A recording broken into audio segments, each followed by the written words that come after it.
Good news, my sister announced, tapping her butter knife against a water glass like a wedding MC. I'm moving into your guest room next week. I nodded, sipped my sweet tea, and said, okay, because I had closed on the house yesterday. The deed would record Monday morning. The keys? They belong to someone else now. I'm Maya Thompson, 33, transportation planner for the city of Raleigh. My job is convincing cars to share and people to cross safely.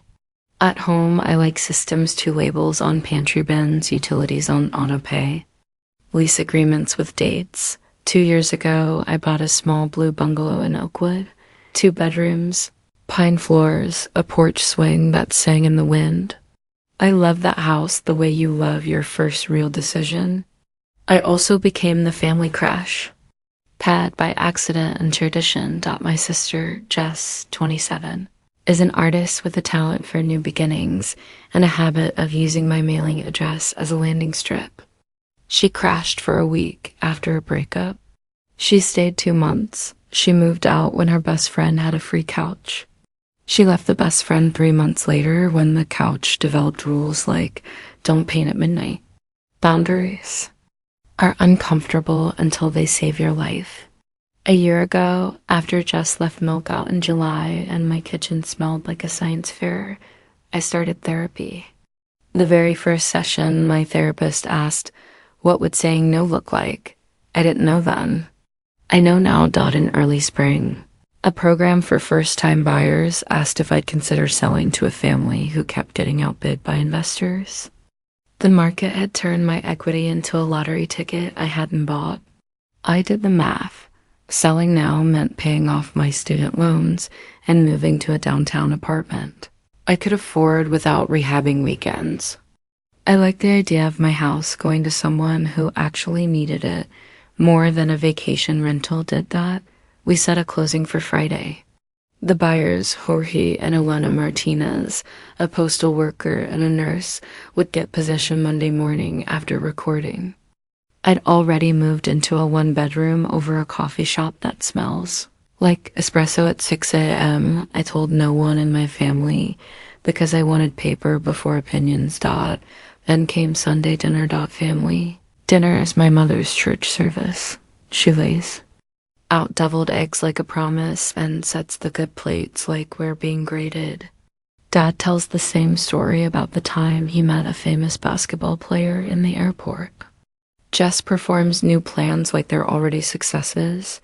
We were halfway through pot roast when Jess tapped her glass. Good news, she said, smiling at me like we were co-conspirators. I'm moving into your guest room next week. I'll pay something, utilities, whatever. Mom clasped her hands like a person accepting an offering. That's wonderful, she breathed. Sisters supporting sisters. Dad nodded without looking up from his plate. He likes peace the way people like weather they can't control. I put my fork down. When were you going to ask me? I said. Jess rolled her eyes. I knew you'd say yes if I just ripped off the Band-Aid. Besides, family doesn't nickel and dime each other. I don't nickel and dime, I said. I budget and boundary. She laughed. Same thing with a worse vibe. Mom jumped in with hostess chair posed as logic. You've got that nice guest room, sweetie. It's sitting empty. I have a guest room, I said, and it's not empty. It belongs to a kindergarten teacher's toddler now. Come again, Dad said. I closed on the house Friday, I said. I sold it to a first-time buyer family. Deed records tomorrow morning. They move in Monday. The table did the thing where it inhales. Jess blinked like a slow camera. You sold the house, she repeated, like perhaps the words would change when she said them. I did. Mom's smile slid. Why would you do that and not tell us? She asked, voice cooling. Because it was my decision, I said. And because I wanted the paperwork done before the opinions arrived. Who bought it? Dad asked as if he could audit the strangers. Jorge and Elena Martinez. Postal worker, nurse. Their daughter starts kindergarten in August. They've been outbid 5 times. They wrote me a letter about the porch swing. Jess's mouth moved from surprise to strategy. Okay, fine. Then I'll move in with you at your new place. It's a 1-bedroom, I said. No couch bed, no second key. You're unbelievable, she said. Too sweet. Mom picked up the baton. You blindsided your family, Maya. I lifted my glass. I didn't. I made a decision about my home. You assumed it would always be yours, too. Mom's cheeks rose like a storm radar.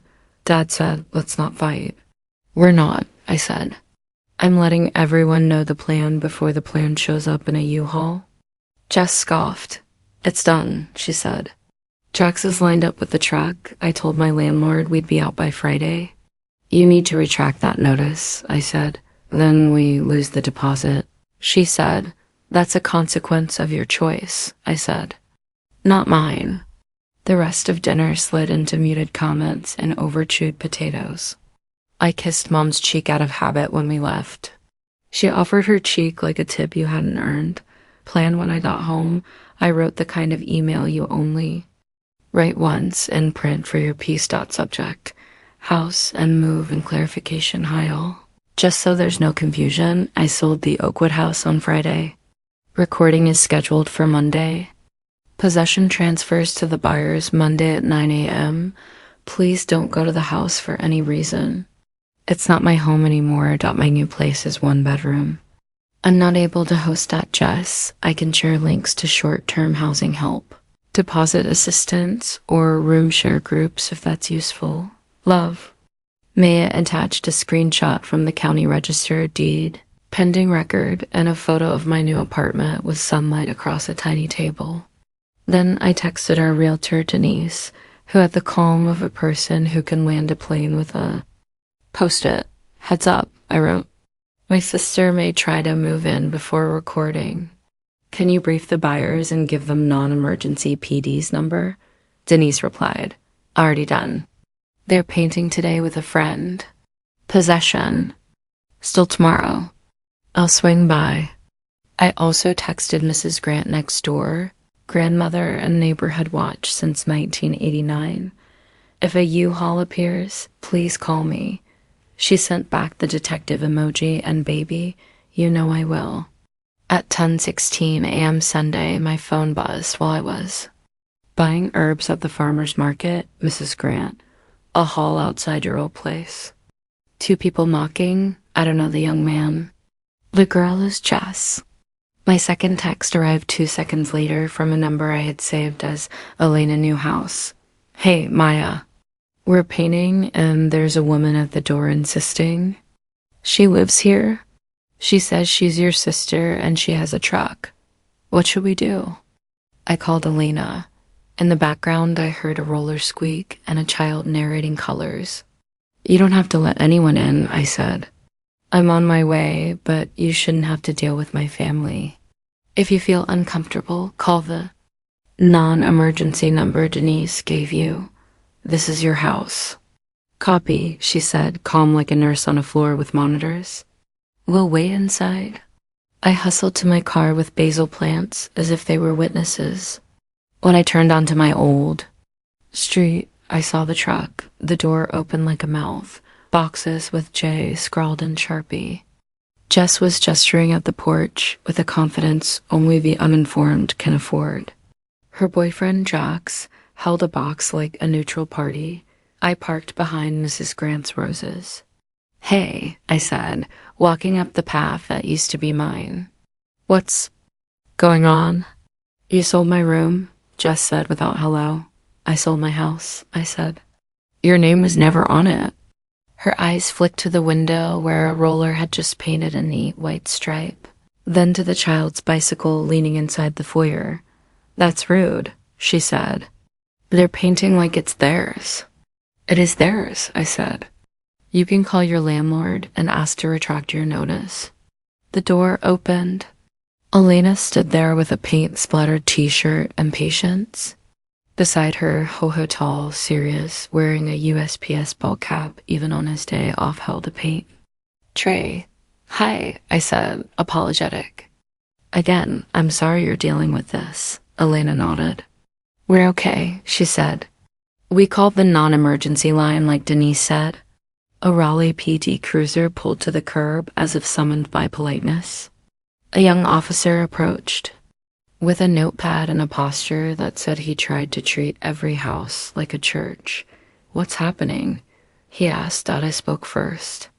I'm the former owner. I sold Friday. These are the new owners. My sister is trying to move in. It's my sister's house, Jess said. It was, I said. It isn't. The officer looked to Elena and Jorge. Do you want these visitors to leave? Yes, Jorge said gently. Please. The officer turned to Jess. Ma'am, the current owners have asked you to leave.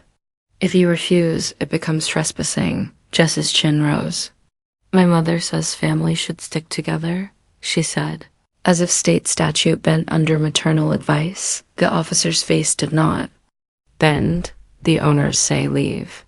She looked at me, at Elena, at the officer, at the open U-Haul, yawning like a regret. For a second, I thought she'd double down, and I'd have to watch a trespass warning get written on paper that would end up in a file labeled, "We finally learned." Instead, she turned, hissed, "Let's go," and climbed into the truck. Jax murmured, "Sorry for the confusion," like it was a weather report. The truck pulled away. Mrs. Grant waved from behind. Her blinds like a curtain called out. My phone vibrated nonstop for the next hour. Jess, you're the reason I have nowhere to go. Mom, that was humiliating. Dad, we need to talk. I spent 15 minutes crying in my car because boundaries feel like jumping off a dock in April shock. Gasp, then a body that says, we can do this. Then I did what I do best, wrote it down. I texted Jess, I'm sorry you're in a tight spot.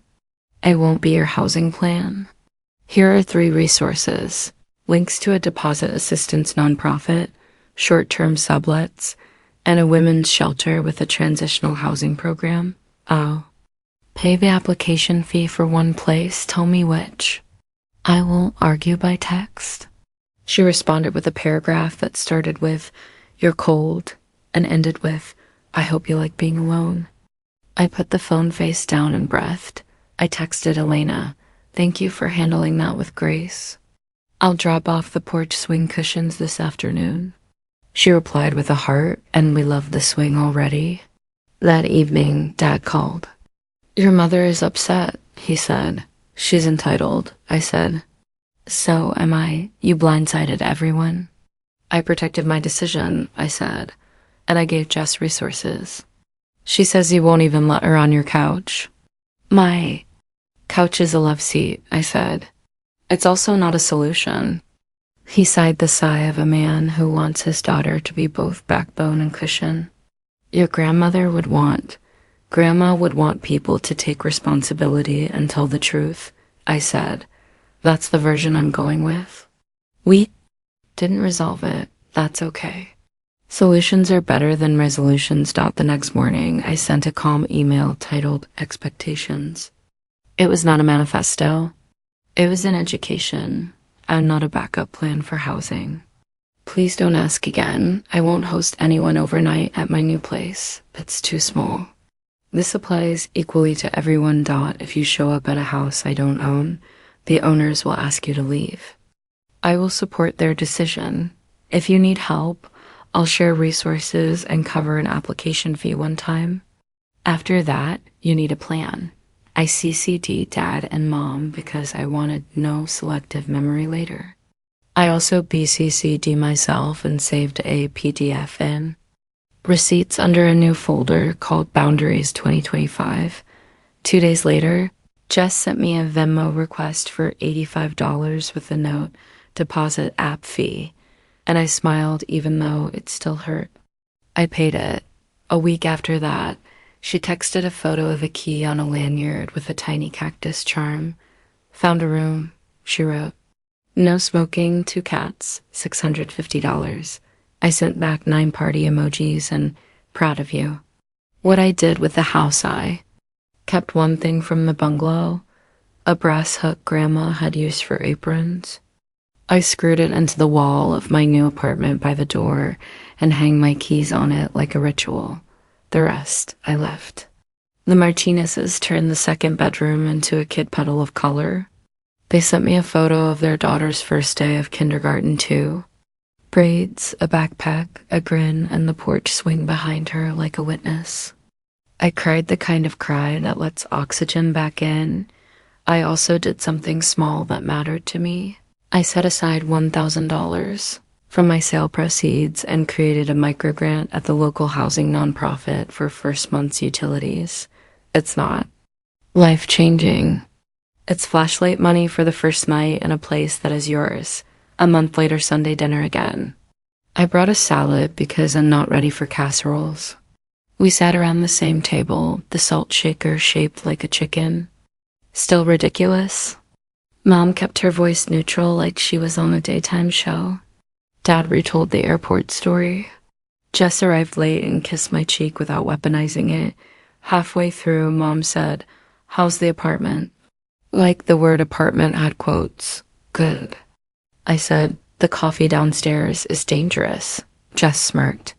"I like your porch better." "Me too," I said. "It's with a good family." She exhaled through her nose. "I didn't like you much that day," she said. "But I needed the push." "Me too," I said. "I needed to practice saying no." We didn't hug. We passed the green beans like people who could learn a new dance if they listened to the beat. Sometimes I drive by my old street on my way home and slow down at the corner like I'm visiting a former version of myself. The blue house sits under oaks like it always did, except now there's chalk on the driveway and a paper sun on the window with a child's name in the middle. The swing creaks. The hydrangeas do their hydrangea thing. I feel the pinch and the lift, the loss and the rightness. The apartment suits me. Mornings, I write on the balcony while delivery trucks argue softly with potholes. Evenings, I walk to the little greenway, cross at the signal I helped convince the city to install, and stand on the bridge watching bikes behave like reasonable mammals. My life is smaller in square feet and bigger in air. If you ever sit at a table and hear someone announce a plan for your life, practice your nod and you're okay. You don't have to plead your case. You don't have to present slides. You can let the deed record and the keys change hands. You can be kind without surrendering. Your homed-up boundaries are not a wall you build overnight. They're the paperwork you file and the sentence you practice until it feels like truth. That won't work for me. When someone plans your space, like it's theirs, you don't owe a fight, you owe a boundary. If you've already handed the keys to the future you picked, let the record do the talking. Quiet decisions outlast loud announcements.